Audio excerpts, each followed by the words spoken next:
What's up guys, welcome back to another collection video. So, as some of you probably know, one of my biggest collections is that of Type Moon and their franchises, such as Fate Stay Night and Tsukihime and all those.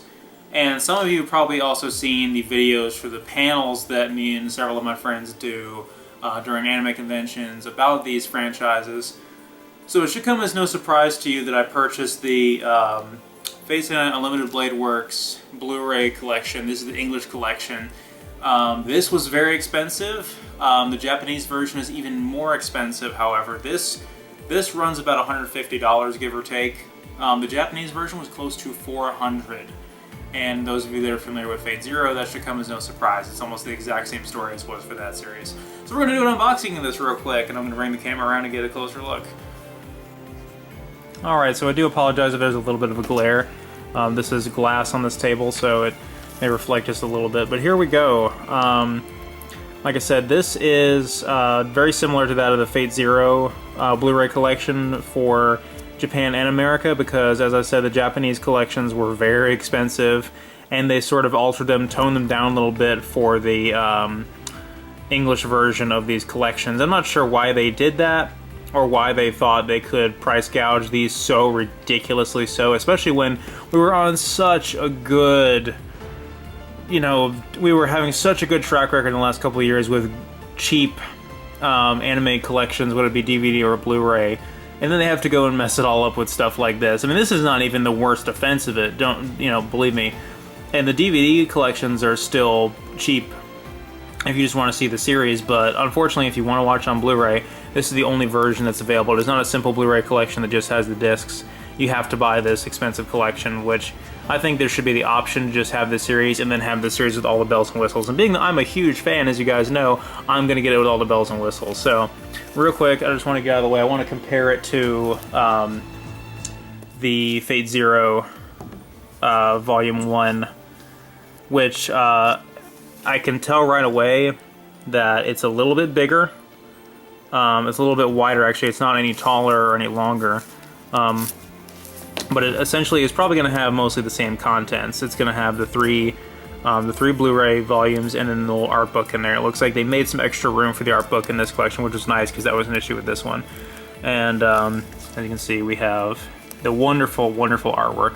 They made a little bit more room for the artwork on this one, but learning from their mistakes with this one, because these are all the features and whatnot, and this takes up a huge chunk of it, but because I want to keep this complete, I'm not taking it off to see the full picture or anything like that. And with these, I do feel like less is more, so I didn't do an unboxing video. I wasn't making very many collection videos when I first got these, more than a year or 2 years ago. But when you put the two volumes together, you get the complete summoning circle there, which is really cool. I did show these off in another Fate collection video, but I didn't do a standalone video for these. In fact, I updated my Fate collection video when I got those, as well as some other things. So let's go ahead and open this, and I may be able to compare them a little bit better. I guess it opens here at the bottom. Little stickers here on the front that indicate what's going on here. I guess the English licensing was done by this company right here, and then it includes a limited edition Y Swords card, as we know, and I'm not going to bother to preserve this packaging on the outside. I do with a lot of the music collections or Japanese albums. They come in like a little plastic sleeve like this, and I always try to preserve that plastic sleeve. I know, it's weird, but I probably will not be doing it for this, because it looks like it's going to be very difficult to get back in here, if not impossible. Okay, I managed to get it. And now that I can actually get my hands on this thing, at first I'm going to compare it to the Fate Zero one again. At first I was a little apprehensive because you see this, I don't know if you really can't tell on the camera at all, but there's a really nice texture. You can definitely see it. There's a nice texture to this material. I don't know what kind of material this is really, but it's really nice, and the quality is just tremendous, and I love the way it looks and feels. It's almost like a canvas, almost, and it just, they might as well put as much quality as they can into these things, considering what you're paying for them. I was a little apprehensive because I thought this was not going to be like that. This looks like it was a little more flat, and it turns out it's actually really glossy and shiny, and it looks great, especially this side with the art and how it just pops out at you, and you got the red border around it. It looks tremendous.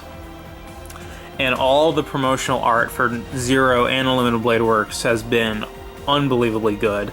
And I love that they have this, and for the second volume that's already out in Japan, they've just really picked the best artwork they could have for it. So let's go ahead and get the contents carefully removed.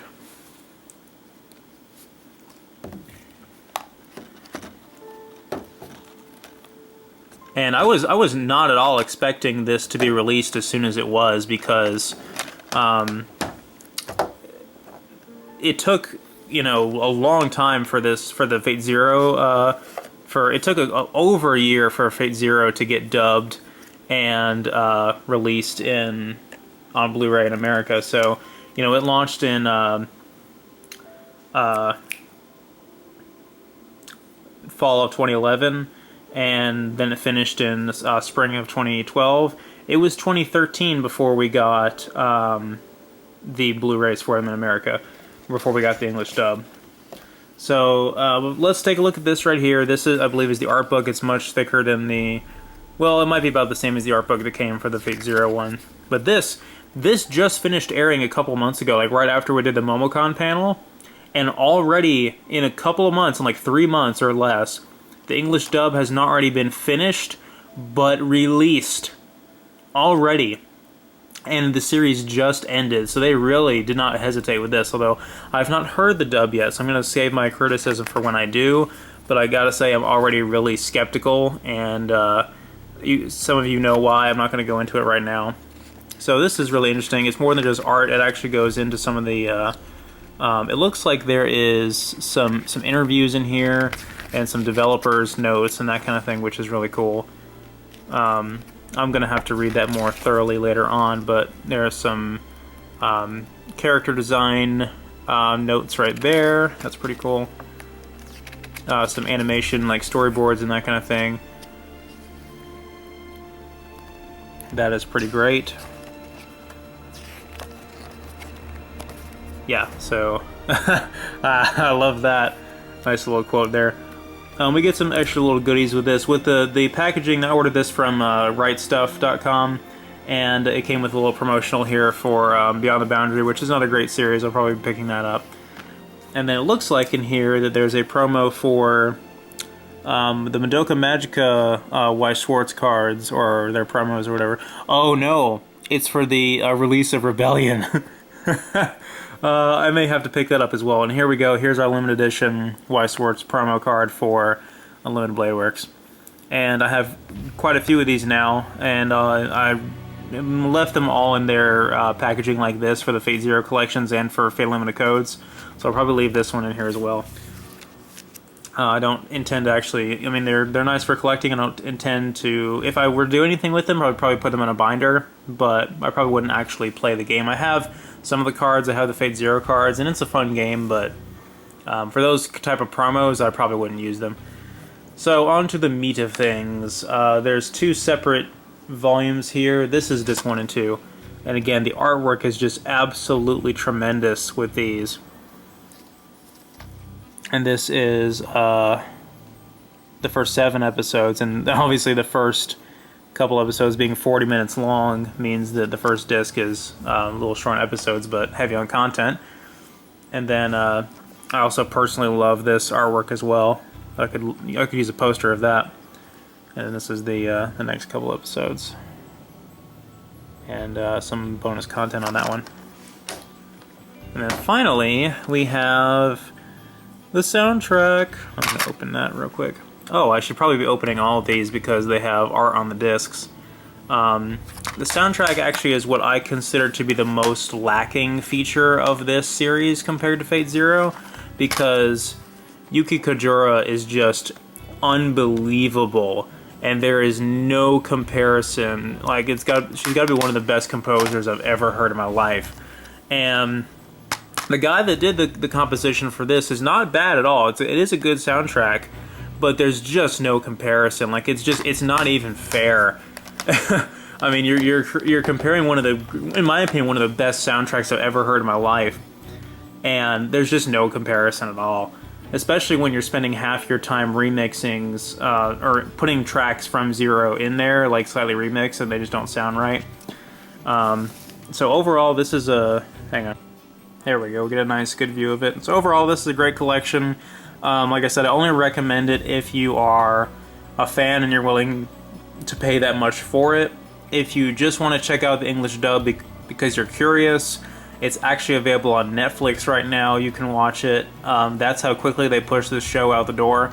So if you just want to watch the series, you can do that. And if you just want to hear the English dub, if you've already seen the Japanese, then I would, again, just recommend watching on Netflix. But if you're as big a fan as I am, and especially if you want to own the soundtrack and get all the behind-the-scenes stuff like I do, and you're just a sucker for nice collections like these, and you love the artwork that comes with this series, then absolutely pick this up while you can. Pick it up while it's cheap, because it's only going up from here.